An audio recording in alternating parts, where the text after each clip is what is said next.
자, 세무정보 처리의 조회 및 출력 7주차 2교시 수업 진행하도록 할게요. 자, 우리 1장의 소득세의 기본 개념 공부를 했는데요. 어, 우리 수험 전산세무 2급 수험 검정을 치르는 데 있어서 기본 개념은 되게 중요한 개념이니까 여러분들 꼼꼼하게 잘 공부를 해 놓아야 돼요. 자, 그리고 이제 전산세무 2급에서 중요한 파트가 두 번째가 이제 금융소득입니다. 금융소득. 요거 시험 문제 조금 출제가 자주 되는 거니까 잘 들어주세요. 그리고 우리 이런 소득세법에서 각종 뭐 금융소득, 사업소득 뭐 이런 것들이 있잖아요. 자, 여기서 이런 어떤 논리가 있습니다. 어떤 거냐면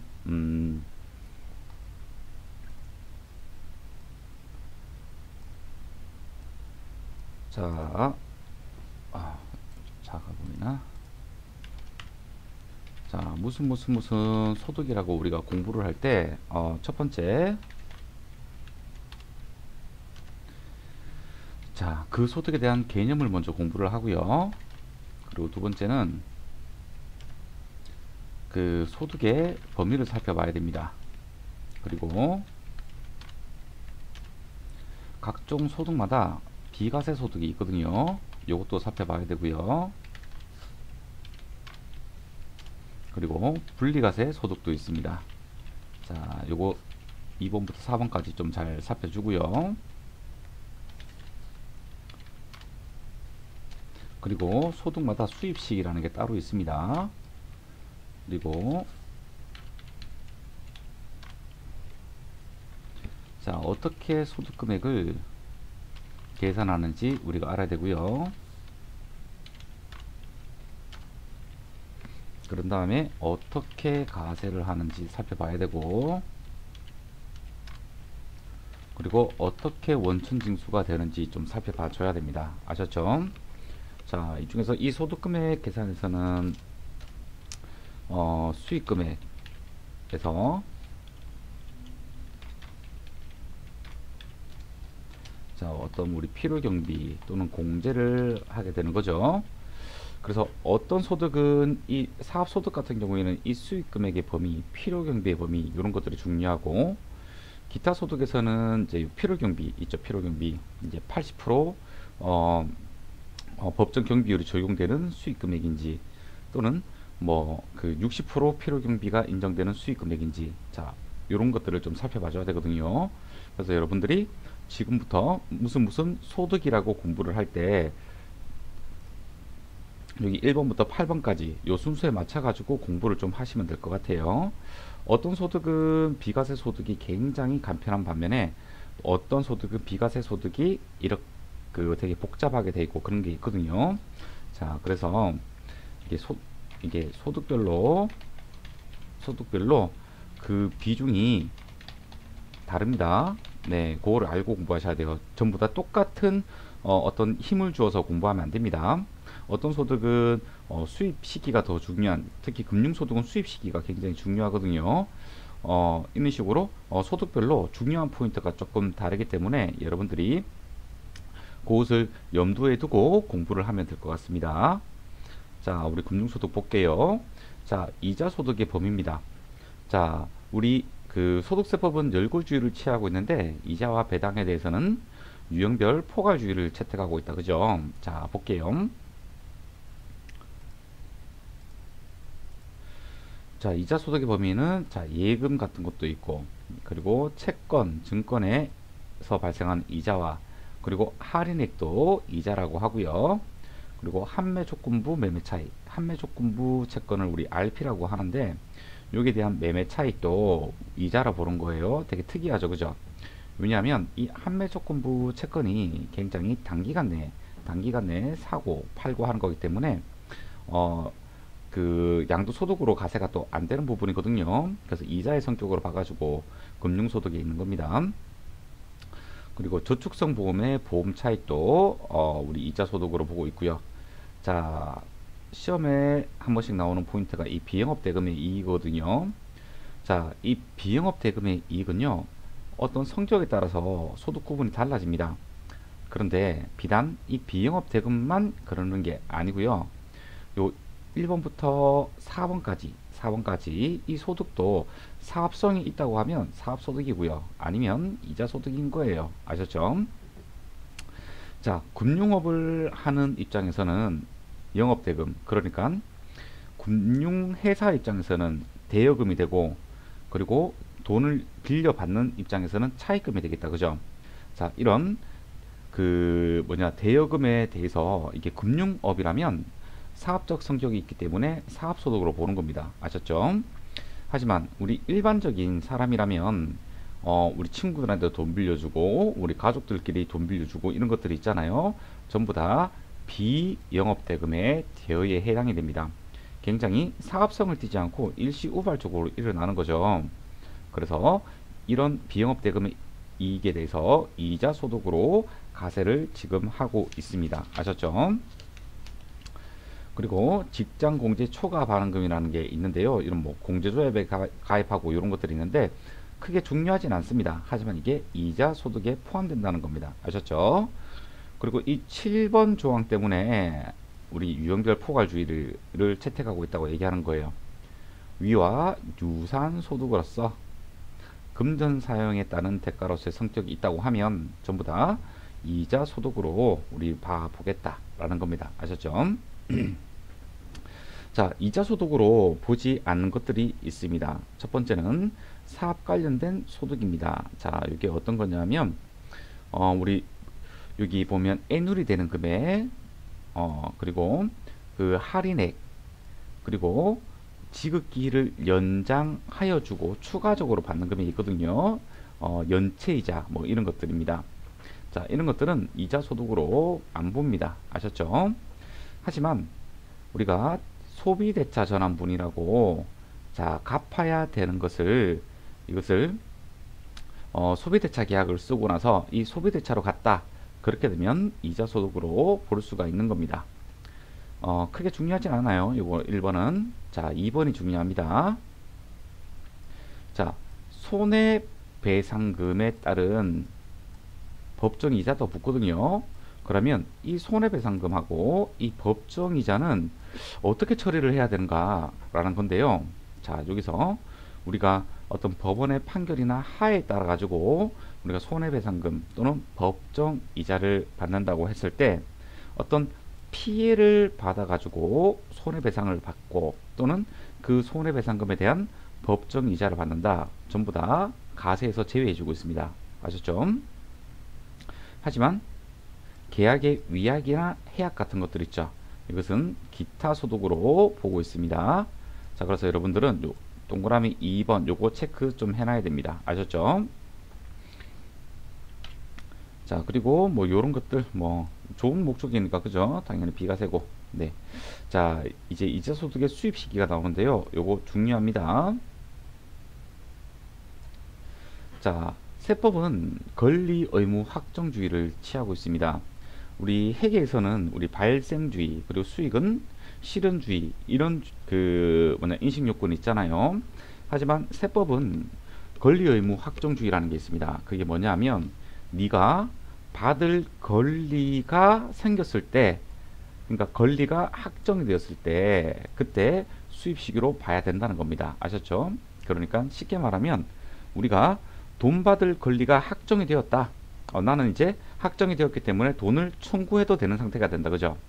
그렇게 되면 권리 의무 확정주의에 따라서 그때를 수입 시기로 본다. 아셨죠?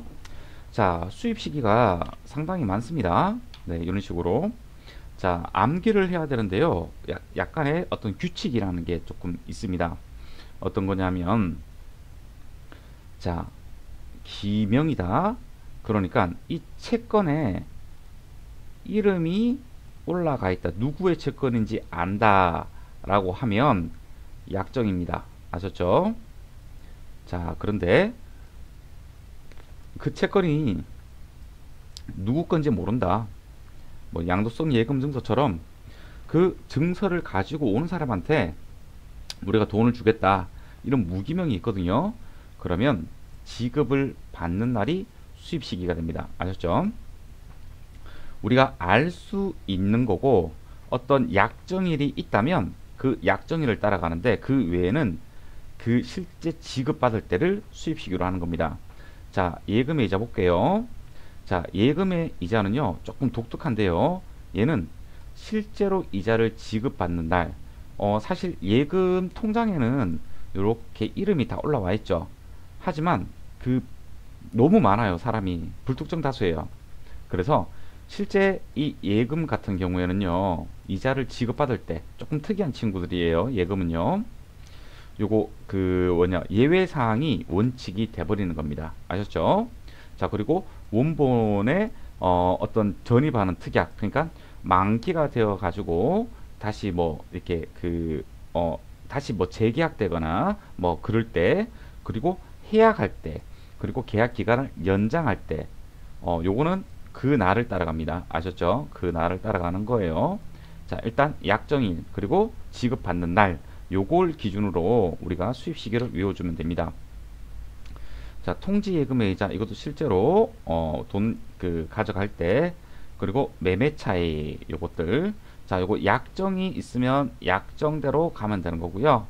약정이 아니라 중간에 그 뭐냐 뭐 매수를 하거나 매도를 하게 돼서 이 매매 차익이 발생하게 되면 그 매수일 또는 매도일. 아셨죠? 적수성 보험의 보험 차익도, 자, 지급일입니다. 아셨죠? 지급일. 이것도 불특정 다수잖아요. 그죠? 자, 기일 전에 해지하게 되면 그날. 자, 직장공제 초과반환금, 자, 약정. 여기부터는 또 원칙대로 간다. 그죠? 비영업 대금의 이익도 약정. 왜냐면 계약서를 통상적으로 쓰거든요. 만약에 약정이 없게 되면 실제 이자를 지급하는 날이 되는 겁니다. 자, 또 다른 유형별 포괄주에 따른 이자 소득에 대한 수입식이요. 다 약정일 이렇게 됩니다. 아셨죠? 자, 이제 배당소득 범위를 보도록 할게요. 자, 배당소득은 자 일반적인 이익배당, 우리 주식을 가지고 있으면 배당 받는 거 있죠. 그런 일반적인 배당을 얘기하는 거예요. 자, 그리고 의제 배당이라는 게 있습니다. 자, 그 배당으로 간주를 하는 그런 그 배당인데요. 시험 문제에서는 그렇게 뭐 어렵게 나오는 게 아니기 때문에 의제 배당도 배당 소득으로 봐가지고 하는구나. 우리가 의제 배당의 하나 예로서는요. 자, 우리 청산 소득에 대한 의제 배당이라는 것도 있고요. 자, 그리고 또 어떤 게 있을까요? 어떤 그 주식을 회사에 자기 주식을 양도함으로써 그게 양도소득인가 아니면 의제배당인가 뭐 이렇게 보는 것들도 있고요. 좀 여러 가지가 있거든요. 그런데 우리 전산세무 2급에서는 이 의제배당이 어떻게 발생하는 거에 따라서는 공부를 좀 안 해도 될 것 같아요. 의제배당이라는 것도 있는데 이것도 배당소득이구나 라고 알아주시면 좋을 것 같아요. 자, 그리고 인정배당입니다. 자, 이게 뭐냐면 자, 배당으로 처분된 금액입니다. 자, 우리 법인세에서는 나중에 결산할 때 우리 법인세 조정이란 세무조정이라는 절차를 거치잖아요. 그 세무조정에 의해서 처분된 배당소득을 이야기를 합니다. 가령 예를 들어서 그 임직원이 아닌 그냥 순수한 주주가 있는데 회사가 그 주주한테 개인적으로 어떤 것들을 그 뭐냐 뭐 돈을 지급했다든가 또는 물건을 사줬다든가 그렇게 할 수가 있거든요. 자, 그러면 그 회사에서 쓴 비용이 누구한테 기속되었느냐? 주주한테 갔대요. 자, 그러면 세무조정으로 배당 그 기속을 시켜주면 됩니다. 왜냐하면 회사에서 그 돈을 줄 때 원천징수라든가 이런 것들을 하지 않거든요. 그렇기 때문에 나중에 세무조정 할 때 이렇게 배당으로 처분하는 뭐 그런 것들이 있습니다. 자, 4번 집합투자기구의 이익. 이건 펀드를 얘기하는 겁니다. 펀드. 네, 펀드에서 발생한 이익도 배당소득이다. 자, 그리고 공동사업에서 발생한 우리 소득금액을 이야기하는 건데요. 자, 공동사업을 할 때는요. 자, 요런 것들이 있어요.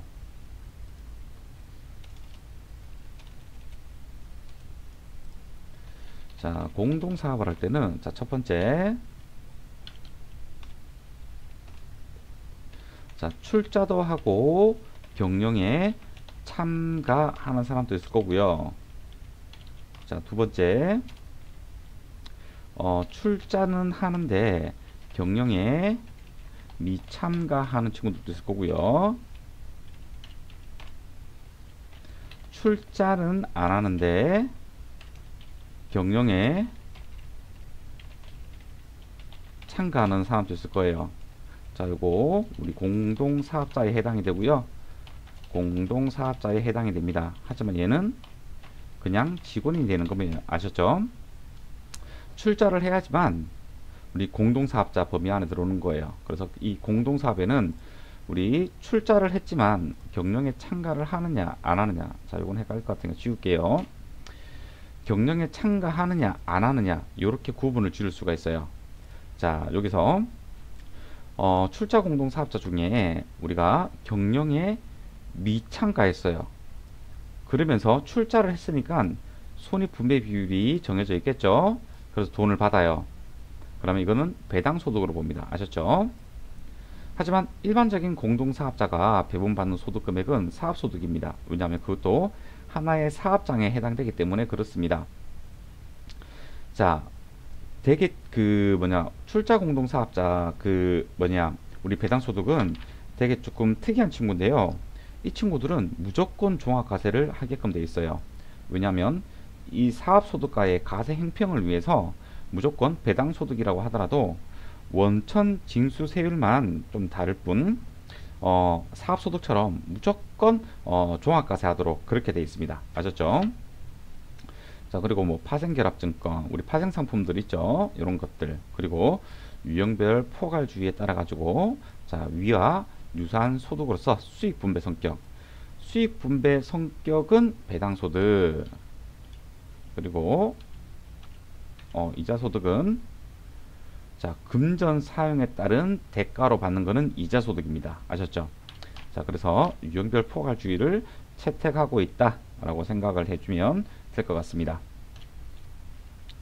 자, 비과세 배당소득입니다. 자, 비과세 배당소득 뭐 그렇게 중요하지 않습니다. 아니어도 됩니다. 이런 것들. 예, 물어보지도 않고. 자, 배당소득의 수입식입니다. 자, 이것도 이자랑 비슷해요. 자, 일반적인 배당 같은 경우에는요, 자, 우리 기명주식이다. 그러면 우리 잉여금 처분 결의, 우리 재무회계를 떠올려 보세요. 자, 우리 주주들에게 이렇게 배당하기로 합시다 라고 할 때 어떻게 했나요? 회계 처리를 이렇게 했다, 그죠? 자, 우리 결의일에 자, 차변에 자, 이익잉여금을 감소시키고 뭐 이렇게 100원 그냥 이렇게 해야 되겠다. 그리고 대변에 자, 미지급 배당금 이렇게 잡습니다. 그죠? 근데 미지급 배당금은 부채에 해당합니다. 자, 따라서 우리는 결의일에 권리 의무 확정주의에 따라 가지고 자, 배당을 받을 권리가 확정이 되었습니다. 그죠? 자, 요렇게 결의일에 김영주식 같은 경우에는 이런 결의일을 수입시기로 보고 있습니다. 아셨죠? 자, 하지만 무기명 주식이다. 자, 원칙 따로 따라갑니다. 실제 지급할 때입니다. 아셨죠? 자, 우리 인정배당, 우리 소득처분 받은 배당 얘기하는 겁니다.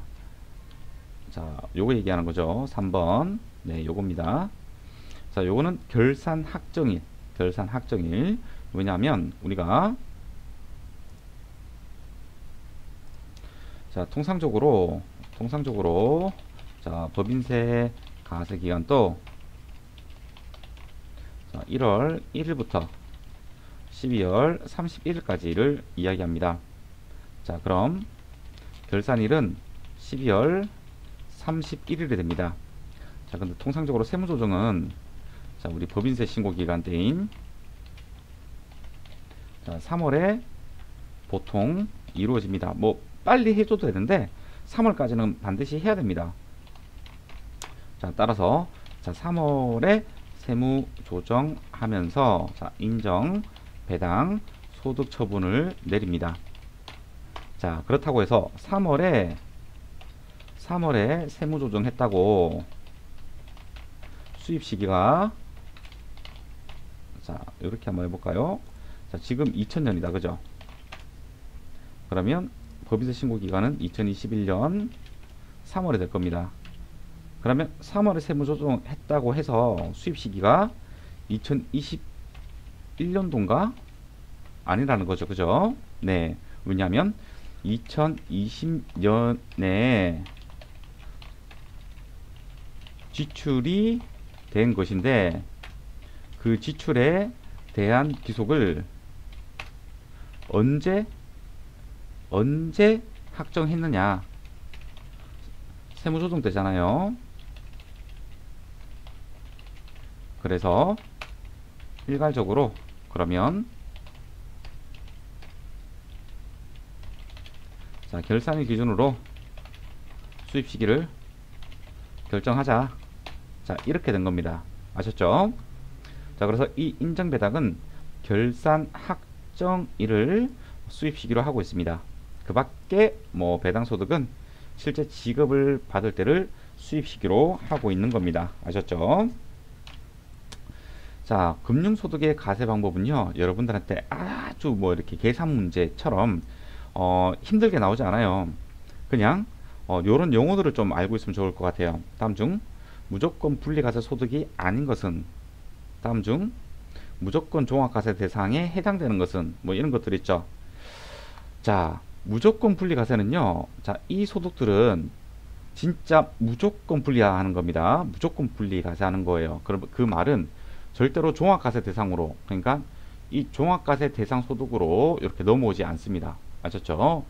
그러면 원천징수세율을 잘 외워줘야 됩니다. 자 우리 비신령이다. 그럼 42%예요. 직장공제 초과 반환금, 자 기본세율입니다. 기본세율. 자 기본세율 알죠? 자 6%부터 42%, 그리고 내년부터는 이 42%가 어떻게 돼요? 그렇죠. 45% 구간으로 확대됩니다. 그죠? 8단계 초과 누진세율. 자 우리 법원 보강금 14%. 자 일반적으로 잘 모르겠다. 그럼 14%를 찍으면 됩니다. 기본적인 원천징수세율이거든요. 금융소득에. 자 그리고 분리가세 뭐 장기채권이자 있는데 그냥 채권 장기 채권이면 30%, 요는 그 뒤에 기간 요건 이런 것들을 보지 마세요. 네 문제로 나오기 힘듭니다. 장기 채권이구나 그러면 30% 요렇게. 자 요 대상이 무조건 분리가세 대상이에요. 요거보다도 더 있긴 한데 요 정도면 충분합니다. 자 그리고 무조건 종합가세예요. 자 무조건 종합가세는요 두 가지 소득이 있는데 이 두 가지 소득은 그냥 묻지도 따지지도 않고 그냥 종합가세가 되는 겁니다. 그 첫 번째가 국외에서 받은 겁니다. 자 국외에서 받았다면 원천징수 안 합니다. 우리나라에서. 그죠? 그 외국에서 할지언정 우리나라에서는 원천징수 안 합니다. 그러면 어떻게 되죠? 자 국외 소득은요 국외에서 원천 징수할 수 있지만 국내에서는 원천 징수를 할 수가 없습니다. 자 이유는 뭔지 알겠죠? 우리나라 가세권이 미칠 수가 없잖아요. 그죠? 그래서 국외에서는 원천 징수할 수 있지만 국내에서는 원천 징수할 수 없어요. 자 이 말은 국내에서 원천 징수를 할 수 없다면 어떤 일이 발생하는가? 자 가세 포착이 안 됩니다. 그래서 알아서 종합 가세 신고하라는 취지가 있습니다. 아셨죠? 자 출자 공동 사업자의 배당 소득은요, 아까 전에도 말씀드렸어요. 출자 공동 사업자의 배당 소득은 사업소득과 가세 형평을 맞추기 위한 것입니다. 자 우리 사업소득은 무조건 종합가세 대상입니다. 따라서 공동사업자의 배당소득도 형식은 배당이지만 그 실질은 사업소득과 똑같습니다. 따라서 공동사업자의 배당소득도 무조건 종합 과세 하라는 취지가 있는 겁니다. 아셨죠? 자, 이 무조건 분리과세도 아니고 무조건 종합과세도 아니면 이제 조건부 종합과세가 되는 거예요. 자, 이것도 아니다. 이것도 아니다. 그럼 요거예요. 자, 여기에 들어간다는 말은요. 이 조건부 종합과세 대상이 2천만 원 이하면 분리과세 하면 되는 거고요. 2천만 원 초과하게 되면 종합과세 한다. 이 말입니다. 아셨죠? 자, 일반적인 이자 배당 소득 기본이 14%다. 그죠? 하지만 비영업대금, 출자공동사업자 배당 소득이 25%예요. 두 개밖에 없어요. 25%는. 자, 그래서 25% 잘 외워줍니다. 아셨죠? 자, 이제 요거는 제가 책이 없어가지고 요번 2020년도 우리 91회 시험인가 여기에 이게 나왔더라고요. 이제 좀 지엽적인 내용인데 이게 나올 그게 아닌데 나와가지고 혹시나 하는 마음에 자 여러분들한테 얘기를 좀 해주기 위해서 자료를 조금 첨부를 좀 했습니다. 자, 우리 그로스업이라는 얘기를 많이 들어봤을 겁니다. 뭐 배당 가산액 뭐 이런 거라고 들어봤는데 우리가 배당 소득을 계산할 때는요. 자, 우리 배당 수익 금액은 곧 배당 소득 금액이 되잖아요. 자, 여기에 그로스업 금액까지 한 금액이 배당 소득 금액이 됩니다. 아셨죠?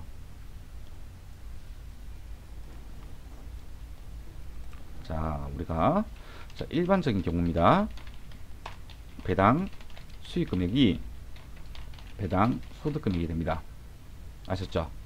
자, 그런데 우리 인정 배당 아니면 그냥 일반적인 배당이 받았을 때 어떻게 되냐면 자, 배당 수익 금액하고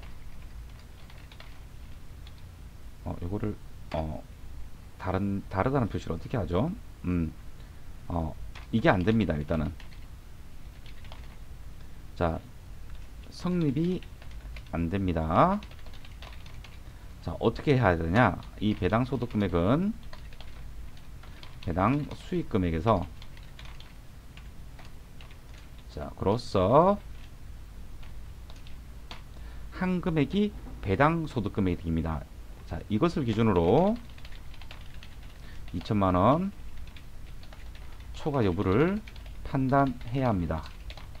아셨죠? 자, 그렇다면 이 그로스업 적용되는 배당 소득은 무엇인지를 우리가 살펴봐야 되죠. 자, 이 세 가지 요건이 전부 다 충족이 돼야 됩니다. 첫 번째는 내국 법인으로부터 받은 배당 소득이어야 돼요. 아셨죠? 자, 그리고 법인세가 가세되는 소득에서 지급되는 배당 소득이어야 됩니다. 세 번째로 종합과세에 해당되면서 기본세율이 적용되는 배당 소득이어야 됩니다. 자, 요거를 한번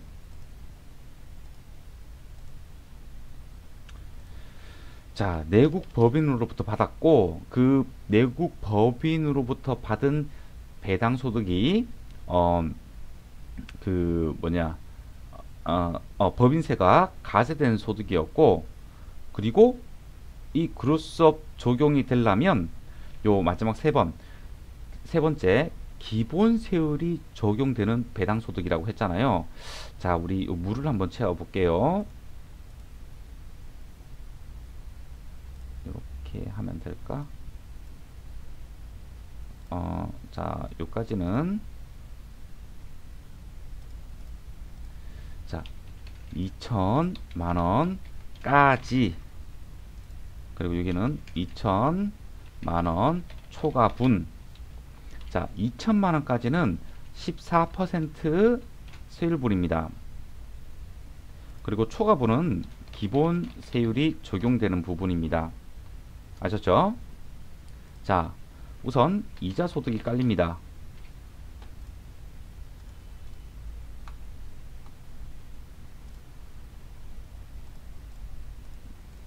자, 그리고 배당 소득이 깔립니다. 자, 그리고 그로스업 금액이 깔립니다. 자, 그런데 그로스업이 중첩되어 있습니다. 이런 식으로 그냥 제가 사례를 만든 거예요. 네. 자, 어떻게 한번 해볼까요? 자, 이자 소득이 1000만 원이었고, 자, 배당 소득이 800만 원이었는데, 통상적으로 그로스업 소득은 11%를 곱한 금액이 되거든요. 자, 800만 원에 88, 요거 좀 더 올려야 되겠구나. 그럼 어쩔 수 없네. 아, 이렇게 할까요? 자, 요렇게 낫겠다. 자, 그로스업 배제되는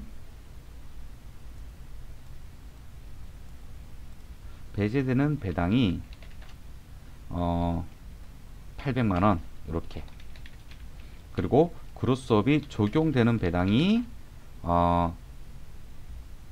500만 원. 네, 여기서 자, 그로스업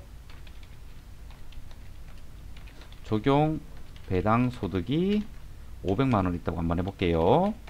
자, 그러면 그로스업 금액은 자, 500만 원 곱하기 11%니까 55만 원 되겠다. 그죠?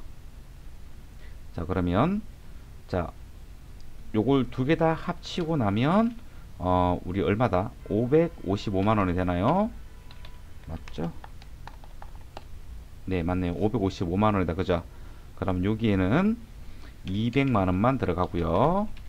나머지 200만 원을 뺀 금액 355만 원이 되겠다. 그죠? 자, 기본 세율 적용되는 게 355만 원 이렇게 되는 겁니다. 아셨죠? 자, 요렇게 물이 채워지고 뭐 우리 고배당 뭐 이런 것들이 있는데요. 자, 그런 것들 고려하지 말고 아주 심플하게 본다면 자, 요렇게 우리가 생각을 할 수가 있습니다. 자, 그래서 종합과세에 해당되면서 기본 세율이 적용되는 배당소득이라고 했잖아요. 자, 그러니까 자, 여기 초과분 있죠. 초과분. 네, 요거 2천만 원 초과분에 해당하는 배당소득에 대한 그로스 금액이 된다는 겁니다. 아셨죠? 자, 요렇게 우리가 계산을 하면 되겠습니다. 알겠죠? 잠깐만요. 조금 이상한 게 있네. 다시요. 조금 이상하네. 그로스업을 여기다 하면 안 되지. 그렇죠. 이렇게 하면 안 되고. 자, 다시 설명을 할게요. 자, 우리 그로스업 적용 배당 소득이 500만 원입니다. 자, 그러면 이렇게 적용이 들어갑니다. 300만 원. 그런 다음에 이 그로스 금액은 이 500만 원에 해당되는 게 아니고 여기 300만 원에 이렇게 해당되는 겁니다. 이렇게 33만 원 이렇게. 내가 설명을 잘못했어요. 네, 이렇게요. 자, 이자 소득이 먼저 깔리고요. 그리고 그로스업이 적용되지 않는 배당이 그 다음에 깔리고. 자, 이게 깔리는 순서예요.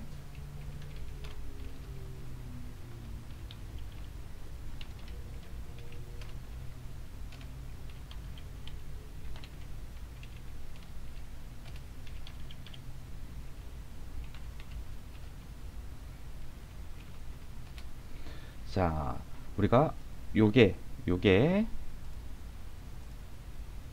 500만 원이라고 했다. 그죠? 자, 여기에서 그로스업이 적용되려면 요 200만 원은 빠지고 이 초과분에 대해서 자, 그래서 그로스업 금액은 300만 원 곱하기 11%인 30만 원이에요. 그래서 여기 우리 금융소득은 어떻게 하느냐? 자, 금융소득 자 2천만 원 초과 판단을 할 때는요. 자, 지금 총 금융소득이 얼마예요? 자, 금융소득이 2,300만 원이 되겠다. 그죠? 자, 2,300만 원이고요.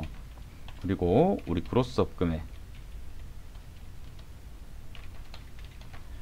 33만 원 해서 금융소득 금액은 2,333만 원 이렇게 되는 겁니다. 아셨죠?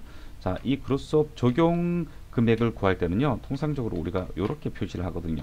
자, 미니멈 자 500만 원과 300만 원 중 작은 금액에서 11%를 곱한다. 이렇게 계산하거든요.